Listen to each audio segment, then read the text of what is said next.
Ticket miss ಆಗಿದ್ದಕ್ಕೆ ಬೇಸರ ಮಾಡಿಕೊಂಡು ಬಹಿರಂಗವಾಗಿ ಅಸಮಾಧಾನ ವ್ಯಕ್ತಪಡಿಸಿದ್ದ ಶಾಸಕ ರಘುಪತಿ ಭಟ್ ತಮ್ಮ ಅಸಮಾಧಾನವನ್ನ ಮರೆತು ಇದೀಗ ಬಿಜೆಪಿ ಕಾರ್ಯಕರ್ತರ ಸಭೆಯಲ್ಲಿ ಪಾಲ್ಗೊಂಡು ಎಲ್ಲ ಊಹಾಪೋಹಗಳಿಗೆ ತೆರೆ ಎಳೆದಿದ್ದಾರೆ. ಮಾತ್ರವಲ್ಲ, ಪಕ್ಷದ ಅಭ್ಯರ್ಥಿ ಯಶ್ಪಾಲ್ ಸುವರ್ಣ ಅವರ ಗೆಲುವಿಗೆ ಪೂರ್ಣ ಪ್ರಮಾಣದಲ್ಲಿ ಶ್ರಮಿಸುವುದಾಗಿ ಭರವಸೆ ನೀಡಿದ್ದಾರೆ. ಈ ಕುರಿತು ನಿನ್ನೆ ಬಿಜೆಪಿ ಕಾರ್ಯಕರ್ತರ ಸಭೆಯಲ್ಲಿ ಭಾಗವಹಿಸಿ ಮಾತನಾಡಿದ ಅವರು, ಈ ಬಾರಿ ಯಶ್ಪಾಲ್ ಸುವರ್ಣ ಅವರನ್ನ 50ರಿಂದ 60 ಸಾವಿರ ಮತಗಳ ಅಂತರದಿಂದ ಗೆಲ್ಲಿಸಬೇಕೆಂದು ಕಾರ್ಯಕರ್ತರಿಗೆ ಕರೆ ನೀಡಿದರು. ಬಿಜೆಪಿ ಅಭ್ಯರ್ಥಿ ಯಶ್ಪಾಲ್ ಸುವರ್ಣಗೆ ಸಂಪೂರ್ಣ ಬೆಂಬಲ ಕೊಟ್ಟು ಇಂದಿನಿಂದಲೇ ಚುನಾವಣಾ ಪ್ರಚಾರದಲ್ಲಿ ಭಾಗಿಯಾಗುತ್ತೇನೆಂದ ಅವರು, ಟಿಕೆಟ್ ಇಲ್ಲ ಎಂಬ ನೋವಿನಿಂದ ಹೊರಗೆ ಬಂದಿದ್ದಾರೆ. ಸಾಮಾಜಿಕ ಜಾಲತಾಣಗಳಲ್ಲಿ ಬೆಂಬಲಿಗ ಪೋಸ್ಟ್ಗಳಿಗೆ ಉತ್ತರ ನೀಡಿದ ರಘುಪತಿ ಭಟ್, ಸಾಮಾಜಿಕ ಜಾಲತಾಣಗಳಲ್ಲಿ ಅಸಮಾಧಾನ ಇಂದಿಗೆ ನಿಲ್ಲಿಸಬೇಕು, ಕೇವಲ ಅಭ್ಯರ್ಥಿ ಬಿಜೆಪಿ ಪಕ್ಷದ ಪರ ಮಾತ್ರ ಪ್ರಚಾರ ಮಾಡಬೇಕು ಎಂದು ತಮ್ಮ ಅಭಿಮಾನಿಗಳಿಗೆ ಮತ್ತು ಕಾರ್ಯಕರ್ತರಿಗೆ ಸೂಚನೆ ನೀಡಿದರು. ಮಾಜಿ ಸಿಎಂ ಯಡಿಯೂರಪ್ಪ ನನಗೆ ಕರೆ ಮಾಡಿದ್ರು, ಪಕ್ಷ ಕೊಟ್ಟ ಅಭ್ಯರ್ಥಿಯ ಜೊತೆ ಕೆಲಸ ಮಾಡುವ 2ನೇ ಅವಕಾಶ ಸಿಕ್ಕಿದೆ. ನಾನು ಅಭ್ಯರ್ಥಿ ಆದರೆ ಎಷ್ಟು ಸ್ಪೀಡ್ನಲ್ಲಿ ಕೆಲಸ ಮಾಡ್ತೇನೋ ಅದೇ ರೀತಿ ಕೆಲಸ ಮಾಡ್ತೇನೆ. ಪಕ್ಷ ನಮಗೆ ಒಳ್ಳೆಯ ಅಭ್ಯರ್ಥಿಯನ್ನ ಕೊಟ್ಟಿದ್ದಾರೆ. ಪಕ್ಷ ನನಗೆ 3 ಬಾರಿ ಶಾಸಕನಾಗುವ ಅವಕಾಶವನ್ನ ಕೊಟ್ಟಿದೆ. ಸಾಮಾನ್ಯ ಕುಟುಂಬದಿಂದ ಬಂದವ 3 ಬಾರಿ ಶಾಸಕನಾಗಿದ್ದು ದೊಡ್ಡ ವಿಷಯ. ಇನ್ನು ಮುಂದೆ ನಾನು ಅಸಮಾಧಾನ ಮಾತನಾಡುವುದು ಸರಿಯಲ್ಲ, ಮಾತನಾಡುವುದು ಕೂಡ ಇಲ್ಲ ಎಂದು ರಘುಪತಿ ಭಟ್ ಹೇಳಿದ್ದಾರೆ.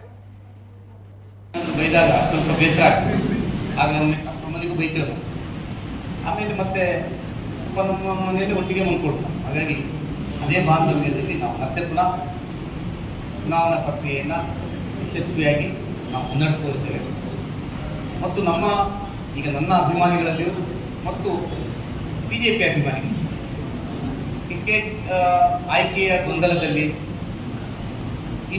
ಈ ಕ್ಷಣದಿಂದ ಯಾರು ಹೇಳಿಕೆಗಳನ್ನು ವಾಟ್ಸಪ್ಗಳಲ್ಲಿ ಚರ್ಚೆಗಳನ್ನು ನಿಲ್ಲಿಸಬೇಕಾಗಿದೆ. ಸ್ವಲ್ಪ ಭಾವನಾತ್ಮಕವಾಗಿರ್ತದೆ.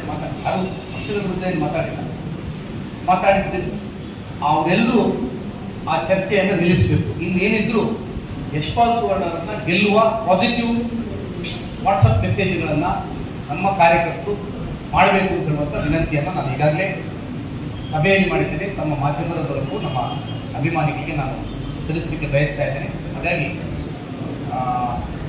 ಇವತ್ತು ಸಭೆ ಬಹಳ ಯಶಸ್ವಿಯಾಗಿ ನಡೆದಿದೆ. ನಾಳೆಯಿಂದ ನಮ್ಮ ಪ್ರಚಾರ ಕಾರ್ಯ ಬಲದಿಂದ ನಡೀಲಿಕ್ಕಿದೆ.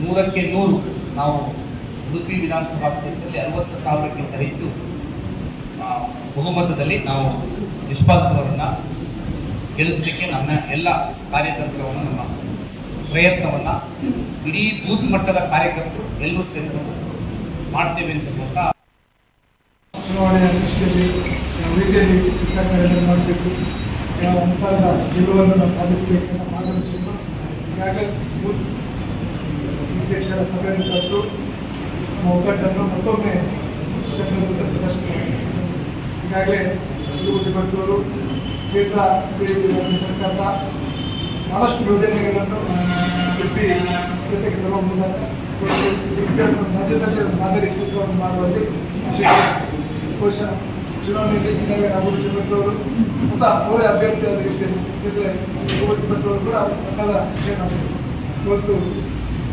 ವ್ಯಕ್ತಿಗತವಾಗಿ ನಾವು ರಾಜ್ಯಕ್ಕೆ ನೋಡಿದಾಗ ದೇಶದ ವಿಚಾರ ಬಂದಾಗ ನಾವು ಯಾವುದಾದ್ರೂ ರಾಜ ಮಾಡಬೇಕೆಂಬ ಉದಾಹರಣೆಗಳು ರಘುಪತಿ ಭಟ್ ಅವರು ತಮ್ಮ ಮುಂದೆ ಈಗಾಗಲೇ ತಿಳಿಸಿದ್ದಾರೆ.